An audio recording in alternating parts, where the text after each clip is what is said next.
Bienvenue, chers téléspectateurs, dans un nouvel épisode de votre émission Depuis le Caire.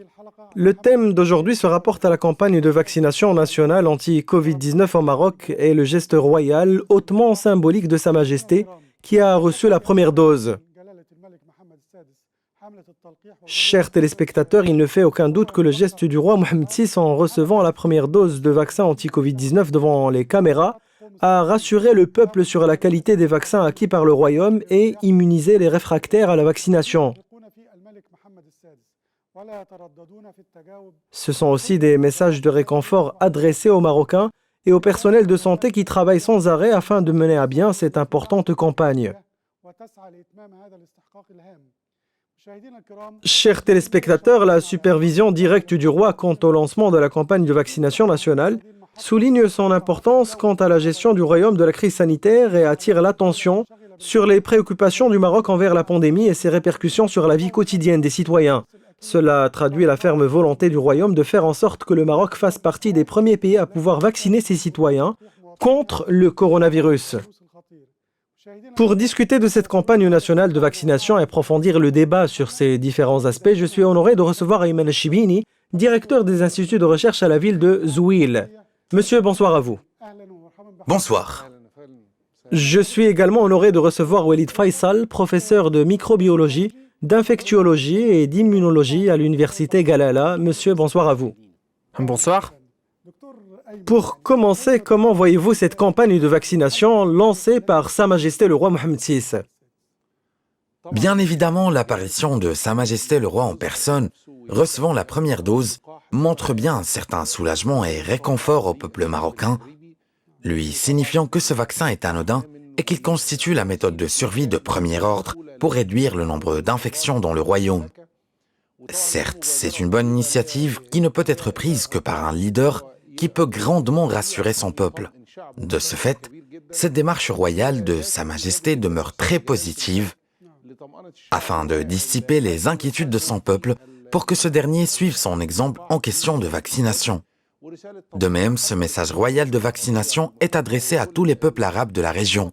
Les pays arabes et africains à la fois. Absolument, ils sont tous face à une grande responsabilité, car Sa Majesté le roi a personnellement mené cette campagne de vaccination en direct devant tous les peuples. D'ailleurs, c'est un message de réconfort en premier lieu qui indique la volonté royale à fournir partout dans le Maroc des vaccins anti-Covid-19. En plus, il y a l'objectif de vacciner 80% de la population marocaine. C'est pourquoi le royaume a annoncé la réception des vaccins d'AstraZeneca et de Sinopharm, permettant de démarrer la campagne de vaccination au Maroc avec une cadence élevée.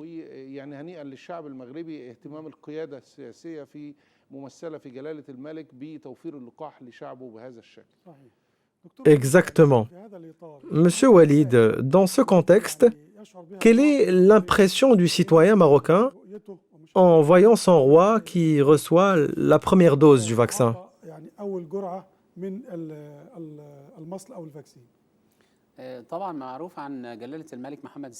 Il est communément admis que Sa Majesté le roi Mohammed VI est le leader qui prend l'initiative. Et si le leader donne l'exemple en recevant la première dose, c'est donc une motivation pour les citoyens en vue d'atteindre une immunité collective.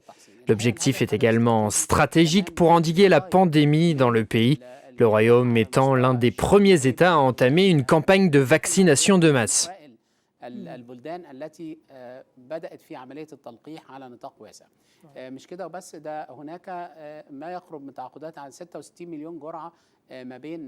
En outre, le Royaume du Maroc s'est engagé à fournir pour le peuple 66 millions de doses entre AstraZeneca et Sinopharm. Il existe également un plan stratégique et logistique pour fournir toutes les infrastructures nécessaires. D'ailleurs, il y a un suivi de la part des pays du monde envers les grands exploitants sanitaires du Royaume du Maroc. Ces infrastructures comprennent des centres fixes et mobiles pour s'assurer que le vaccin parvient à tous les citoyens marocains. Ceci est un grand geste d'espoir pour endiguer la pandémie au Royaume du Maroc.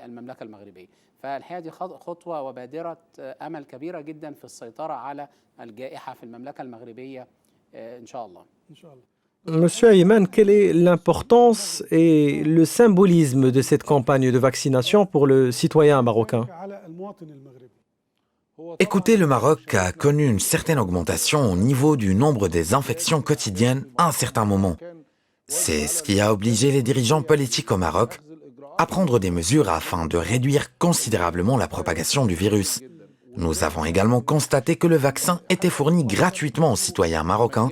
En revanche, nous voyons que les pays producteurs des vaccins et les pays européens ne l'ont pas fourni gratuitement. Le Royaume était l'un des premiers pays au monde à lancer une campagne de vaccination.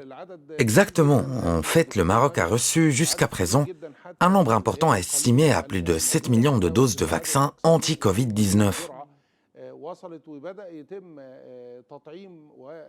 De plus, le Royaume a franchi la barre des 2 millions de personnes vaccinées pour la première dose et ce nombre ne cesse d'augmenter considérablement, ce qui est très positif. L'objectif principal de cette campagne est de réduire considérablement la propagation du virus. Autrement dit, la disponibilité du vaccin et la volonté de la direction, représentée en la personne de Sa Majesté, de fournir ce grand nombre de vaccins, est un message disant que Sa Majesté le Roi veille à la sécurité de son peuple afin de limiter la propagation de la pandémie dans le royaume à travers cette campagne de vaccination sous la conduite de Sa Majesté le Roi Mohammed VI.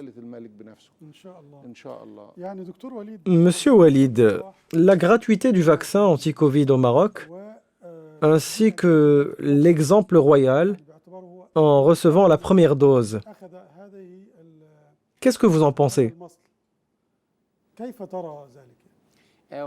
Permettez-moi tout d'abord de mentionner qu'il y a un suivi par la cour royale et le roi Mohammed VI de cette question dès le début de la propagation de la pandémie, en prévoyant un budget colossal par l'entreprise du COVAX en vue d'un accès équitable par le Royaume du Maroc au vaccin anti-Covid-19. Par conséquent, l'accompagnement matériel, la diligence, la prise en charge et le suivi royal de ce vaccin ont mené à bien une logistique très importante au niveau de l'État et une coordination a été faite entre ces différents services, tant sanitaires qu'économiques, en vue de garantir cette quantité de vaccins ciblés et estimée à 66 millions de doses.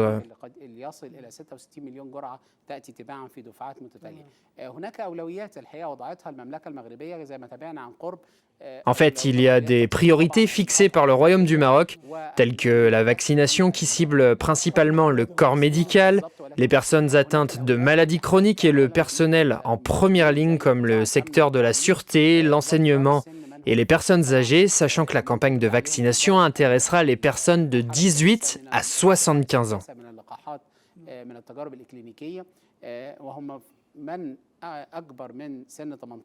Je voudrais également évoquer un point très important concernant le choix des vaccins suite à une coordination entre le Royaume du Maroc et l'Organisation mondiale de la santé. En fait, ce choix des vaccins n'est pas le fruit du hasard au niveau du Maroc, mais il a été soigneusement sélectionné en termes de logistique et de stockage, car le stockage de ces vaccins nécessite une température inférieure à 2 degrés ou supérieure à 8 degrés pendant une durée précise dans un réfrigérateur en vue de maintenir l'efficacité du vaccin dans de bonnes conditions.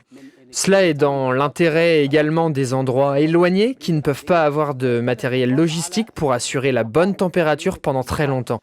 De ce fait, le choix des vaccins de Sinopharm et d'AstraZeneca pour vacciner la population marocaine est un choix très réussi car scientifique et basé sur des recommandations et un encadrement de la cour royale. Nous en saluons d'ailleurs les responsables marocains.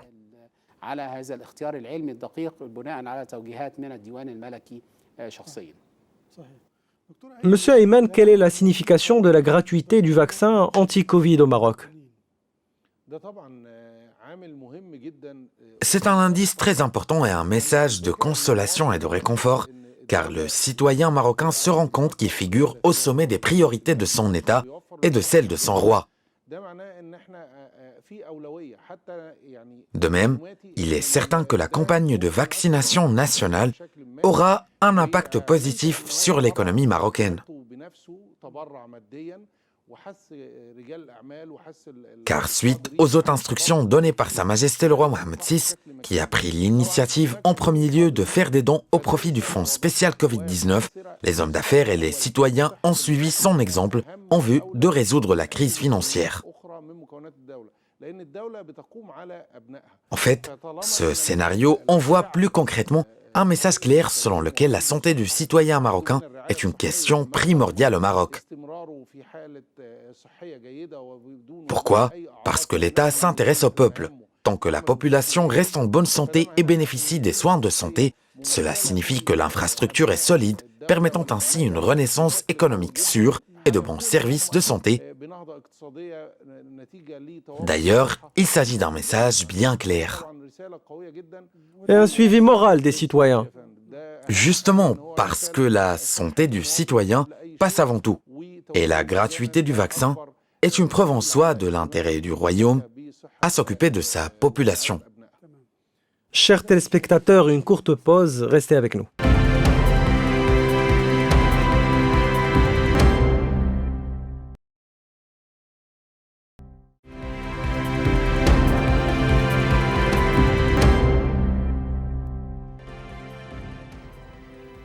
Chers téléspectateurs, nous voilà de retour pour la suite de votre émission.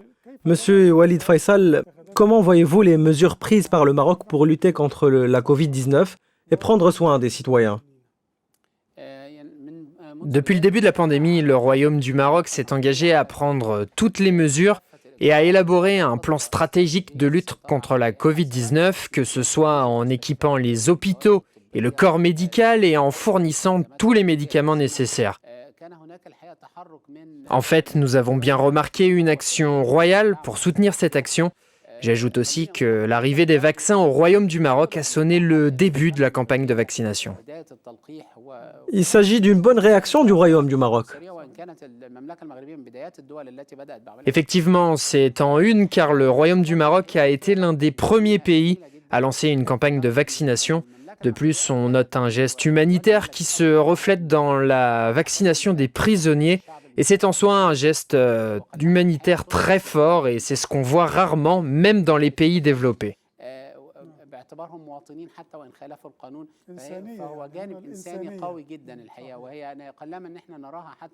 Conséquemment, la primauté du Maroc s'est donc manifestée dans la généralisation du vaccin à tous les citoyens sans exception. Ainsi, des mesures fortes ont été prises quant à cette question et le lancement d'une campagne de vaccination nationale de masse est un signe que les responsables et le peuple au royaume sont dans le même bateau.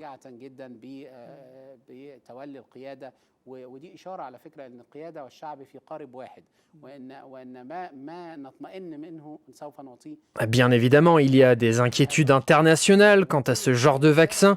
Nous avons vu en Russie la fille du président Poutine qui prend sa première dose devant les caméras. En revanche, Sa Majesté le roi a lancé la campagne de vaccination en recevant la première dose au Maroc. Et c'est en soi un message plus fort que le message de Poutine, car le souverain marocain a rassuré son peuple en personne et non par l'un de ses proches.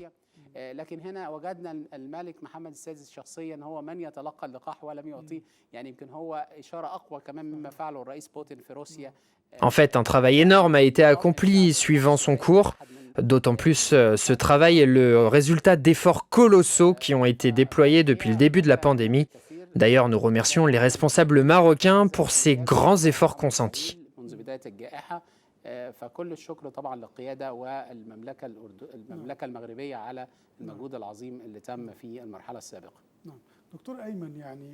Monsieur Ayman, pourquoi cette polémique et ces inquiétudes autour du vaccin, sachant que ce dernier est attendu depuis longtemps pour endiguer la pandémie? D'abord, je vous remercie pour cette question. En fait, la polémique et la controverse sur ces vaccins est tout à fait normale, car il s'agit d'un nouveau vaccin qui a été fabriqué par les producteurs dans un court laps de temps. Cela demeure un exploit et une réussite de ces laboratoires scientifiques producteurs du vaccin, car ce dernier a passé toutes les étapes des essais cliniques et les résultats étaient positifs. Certes, on a bien remarqué des inquiétudes à l'échelle mondiale car la technologie qui a été utilisée lors de la préparation des vaccins pour Pfizer et Moderna s'est basée sur une séquence spécifique du matériel génétique porteux des génomes spécifiques délivrés par le corps humain afin que le système immunitaire réponde et reconnaisse cette substance étrangère pour produire des protéines spécifiques au virus servant à construire des corps immunitaires.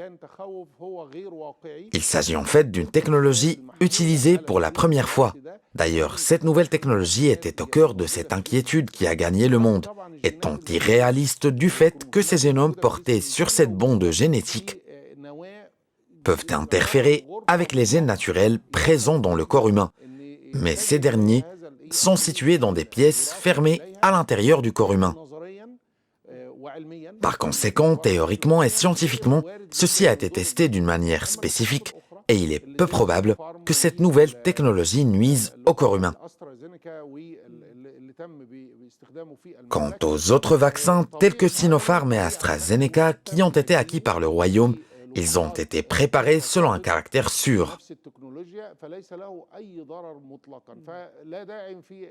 De plus, il existe d'autres vaccins que nous avons vus précédemment qui reposaient sur la même technologie de ces deux vaccins et n'ont aucun mal ou effet secondaire. De ce fait, il n'y a donc pas lieu de craindre des méfaits principalement au Royaume du Maroc et même dans le reste du monde, car tous les vaccins sont sûrs. L'inquiétude est restée au niveau du facteur temps, mais il faut noter que les essais cliniques sont arrivés à la troisième phase pour un grand nombre de personnes, d'où l'idée que le nouveau vaccin et la nouvelle technologie sont rassurants jusqu'à présent et il n'y a pas lieu de s'en inquiéter. J'assure à tous les peuples que les vaccins sont sûrs, malgré l'inquiétude, la peur et la prudence qui dominent. Oui, jusqu'à présent, tous les vaccins disponibles sont capables d'endiguer la pandémie et de protéger le corps humain, afin de générer des corps immunitaires pour réduire l'infection jusqu'à ce que le virus disparaisse et soit derrière nous grâce à l'immunité collective.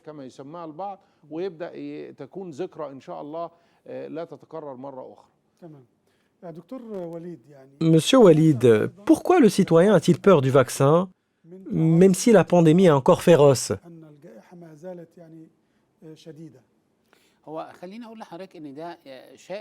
En fait, il s'agit d'une peur commune à la plupart des pays du monde et pas seulement dans la région arabe. Il y a des gens inquiets, appelés les anti-vaccins, qui ont toujours peur de prendre des vaccins et préfèrent se guérir qu'être vaccinés.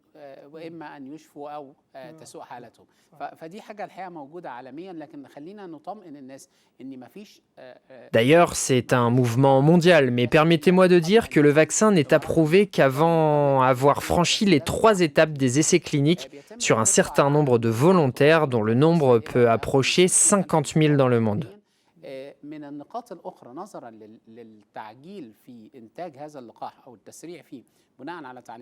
En raison de l'accélération de la production du vaccin en fonction du contexte pandémique mondial, l'Organisation mondiale de la santé a donné une autorisation d'urgence aux autorités sanitaires.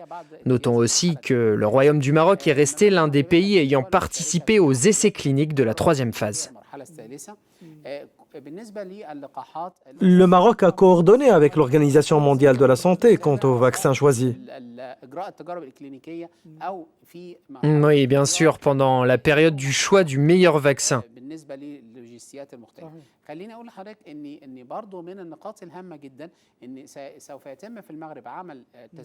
Parmi les points importants également, on note l'enregistrement électronique des données lors de cette campagne de vaccination. D'autant plus, les effets qui ont été enregistrés chez les personnes vaccinées jusqu'à présent sont très limités, dont je cite une légère inflammation au niveau de l'injection, une certaine fatigue musculaire et des maux de tête, mais tous ces effets sont secondaires et non graves.